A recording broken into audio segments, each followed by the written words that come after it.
बिस्मिल्लाहिर्रहमानिर्रहीम।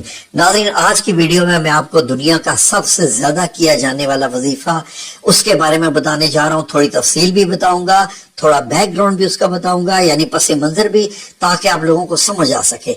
नाज़रीन, बेसिकली ये दुश्मन को जो दुश्मन आपको नुकसान पहुंचाना चाहता है, ये उससे बचने के लिए है। और अल्लाह रब्बुल इज्जत से जो आप ये दुआ करते हैं कि या अल्लाह मेरे दुश्मन को नीस्तो नाबूद कर दे, या मेरे दुश्मन को खत्म कर दे। या दूसरा ये होता है कि दुश्मन कामयाब ना होने पाए। दुश्मन कौन होता है? जो आपको नुकसान पहुंचाना चाहता है, जो आपके खिलाफ होता है, जो आपसे हसद करता है, आपके खिलाफ चाले चलता है, आपके खिलाफ जंग करता है, ख्वाह वो अल्फाजी हो या कानूनी जंग हो। बाज लोग एक दूसरे को नुकसान पहुंचाने के लिए मुकदमात भी एक दूसरे के ऊपर कर देते हैं, एक दूसरे को नीचा दिखाने के लिए खानदान में उसके खिलाफ बातें करना शुरू कर देती हैं। ये तमाम चालें होती हैं जो दुश्मनाना किस्म की चालें होती हैं। तो मेरे नबी करीम सल्लल्लाहु अलैहि वसल्लम ने ये एक लफ्ज बताया था सहाबा इकराम को, ला युनसरून, यानी लेकिन उससे पहले आपको हा मीम लगाना होता है, यानी हा मीम ला युनसरून। नाज़रीन, हा मीम क्या है और ला युनसरून क्या है? नाज़रीन, हा मीम हरूफ मुक़त्तियात में से एक लफ्ज है। हरूफ मुक़त्तियात में, हरूफ मुक़त्तियात क्या है? हरूफ मुक़त्तियात वो कोड है, मुक़त्तियात ये वो कोड्स हैं जो कि अल्लाह रब्बुल इज़्ज़त ने कुरान पाक में नाज़िल फरमाए, और इनका जो असली मानी है वो सिर्फ अल्लाह रब्बुल इज़्ज़त और नबी करीम सल्लल्लाहु अलैहि वसल्लम जानते हैं। और आप सल्लल्लाहु अलैहि वसल्लम ने ये ऐसे कोड्स हैं कि आप सल्लल्लाहु अलैहि वसल्लम ने इनके बारे में ज्यादा नहीं बताया, बल्कि बहुत ही थोड़ा बताया है, ना होने के बराबर। तो इसलिए हमें भी इनके अंदर जो है वो जानने की जरूरत नहीं है।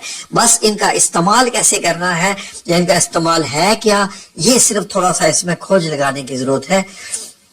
तो नाजरीन, लेकिन जब हमने थोड़ा सा इसमें खोज लगाया हा मीम के बारे में, तो मैं तो खुद हैरान रह गया। हैरानगी की वजह ये बनी मेरे लिए नाजरीन कि जो हा मीम हरूफ मुक़त्तियात में से है, ये कुरान पाक की 7 सूरतों में आया है, और वो 7 सूरतें भी लगातार एक दूसरे के साथ आती हैं। यानी सूरत नंबर 40, सूरत नंबर 41, 42, 43, 44, 45 और 46, इन सारी जो सूरतें हैं, मैं आपको सूरतों के नंबर मैंने बता दिए हैं, इन सब में ये एक साथ आया है। और इन सारी सूरतों की इब्तिदा किससे होती है? हा मीम से होती है। अब हा मीम है क्या? जैसे कि आपको बता दिया, हुरूफ मुक़त्तियात है। लेकिन जब नाज़रीन हमने इसमें तहकीक की मजीद कि हा मीम के बाद कौन से जो है वो सूरतें आ रही हैं, जो आयात आ रही हैं, और उन आयात में किस चीज का जिक्र आया है, तो अगर आप गौर करें, मैं स्क्रीन पे दे देता हूं, आपका वक्त जाया ना हो, ताकि आप खुद इनको पढ़ लीजिए। तो नाज़रीन, इसमें क्या होता है कि हा मीम के बाद जो आयात आती हैं, उनके अगर आप तर्जमे पे गौर करें तो उनमें अल्लाह रब्बुल इज़्ज़त का जिक्र है, कुरान पाक के नज़ूल का जिक्र है, वही के नाज़िल होने का जिक्र है, और गालिब आने का जिक्र है। गालिब आना, गालिब होना क्या होता है कि गलबा पाने वाला, कंट्रोल करने वाला। तो इसीलिए हो सकता है कि नबी करीम सल्लल्लाहु अलैहि वसल्लम ने ये वाला हरूफ मुक़त्तियात इस्तेमाल करवाया है दुश्मन के लिए, कि ये जो इंसान लफ्ज इस्तेमाल करेगा हा मीम का, तो वो गलबा अल्लाह रब्बुल इज़्ज़त की तरफ से दुश्मन पर गलबा पाने के लिए इस्तेमाल होगा। क्योंकि नाजरीन, जब हम इसके पस मंजर में गए कि ये लफ्ज आया कहाँ से है, तो पता चला कि ग़ज़वा खंदक और ग़ज़वा हुनैन में नबी करीम सल्लल्लाहु अलैहि वसल्लम ने सहाबा किराम को ये कोड वर्ड सिखाया था। कोड वर्ड क्या? देखें, सब इंसान अरबी बोलने वाले एक जैसे, पता कैसे चलता कि दुश्मन कौन है, और यानी कुफार में से कौन सा दुश्मन है और मोमिन कौन है? तो मोमिनीन को बताया गया था सहाबा इकराम को कि जब भी रात के अंधेरे में दुश्मन तुम्हारे सामने आए, तुम्हारे ऊपर हमला करे, या तुम्हारे सामने आए, तो तुमने हा मीम ला युनसरून बोलना है। अगर वो मुसलमान है तो वो भी यही बोलेगा। तो नाज़रीन, इसका मतलब क्या था कि ए हा मीम कुरान के नाज़िल करने वाले, ए हा मीम के उतारने वाले, दुश्मनों को कोई फायदा ना पहुंचा, دشمنوں کو نقصان پہنچا، دشمنوں کے اوپر غلبہ ڈال دے، دشمنوں کو کامیاب مت ہونے دینا، بیسیکلی یہ ہے، یعنی دشمن اپنی چالوں میں کامیاب نہ ہونے پائے۔ تو یہ کوڈ ورڈ تھے۔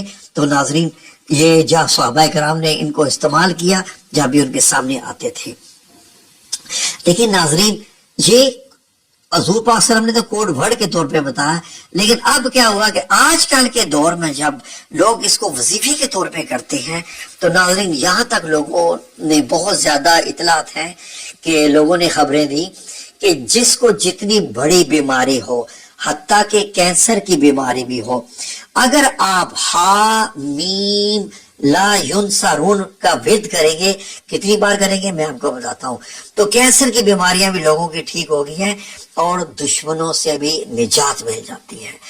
آپ کے جسم کے اندر وہ جراثیم جو آپ کے جسم کو کھوکھلا کر رہے ہیں، آپ کو موت کی طرف لے کے جا رہے ہیں، وہ بھی آپ کے دشمن ہیں، تو ان سے بھی نجات، حتیٰ کہ جراثیموں سے بھی نجات جو آپ کے جسم میں بیماری بن کر پھیلے ہوئے ہیں۔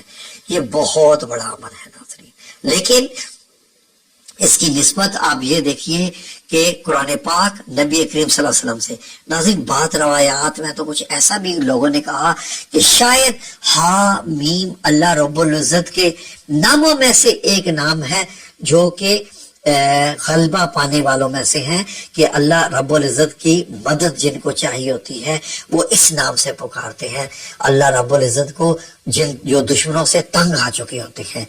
تو تحقیق سے یہی ثابت ہوا ناظرین کہ اگر آپ دشمنوں کے لیے یہ پڑھیں، اور کس طریقے سے پڑھیں اب غور سے سن لیجئے ناظرین۔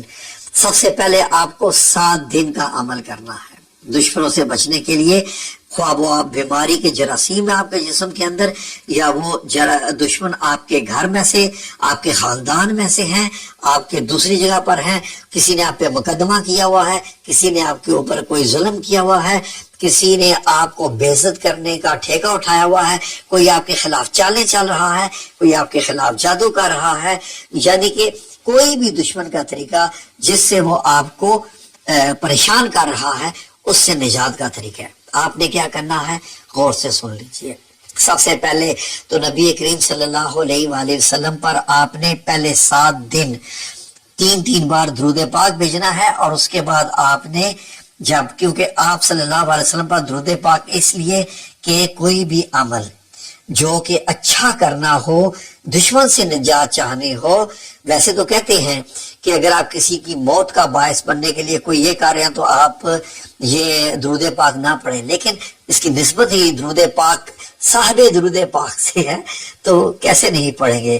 تو ناظرین 3 بار درود پاک پڑھنے کے بعد 70 بار آپ نے پڑھنا ہے ہا میم، میم کو لمبا کرنا ہے، اس کے اوپر مد ہے، یہی اس کے پڑھنے کا اصول ہے، ایسے ہا میم لا ینصرون، ہا میم لا ینصرون 70 بار کتنی دیر لگتی ہے؟ یہ پہلے آپ نے 7 دن پڑھنا ہے۔ آپ بغیر وضو کے بھی پڑھ سکتے ہیں، وضو کر لیں تو بہت اچھی بات ہوتی ہے۔ جو انسان ہر وقت وضو کی حالت میں رہتا ہے اس کی دعائیں بھی زیادہ قبول ہوتی ہیں، اور وہ اللہ کے نزدیک بھی ہو جاتا ہے، کیونکہ وہ پاک رہتا ہے، پاک فرشتے اس کے پاس آتے رہتے ہیں۔ وضو کر لیں تو اچھا ہے۔ لیکن خواتین کے معاملے کی بات کر رہا ہوں کہ وہ اگر مطلب یہ ہے کہ نہ وہ قرآن پاک پڑھ سکیں، لیکن وہ یہ انشاءاللہ وظیفہ کر لیں، اللہ رب العزت قبول کرنے والا ہے۔ 7 دن کے اندر انشاءاللہ آپ کو دشمن سے نجات مل جائے گی، اور اس کے بعد آپ چاہیں تو اس کو کھلا پڑھ لیں جتنی مرضی دفعہ، 10 بار 20 بار 30 بار 100 بار 150 200 313 بار، جتنی بار پڑھنا چاہیں چلتے پھرتے اس کو پڑھتے رہیں۔ تو ناظرین بہت بڑا عمل ہے، مجھے امید ہے کہ آپ لوگ اس پہ کریں گے۔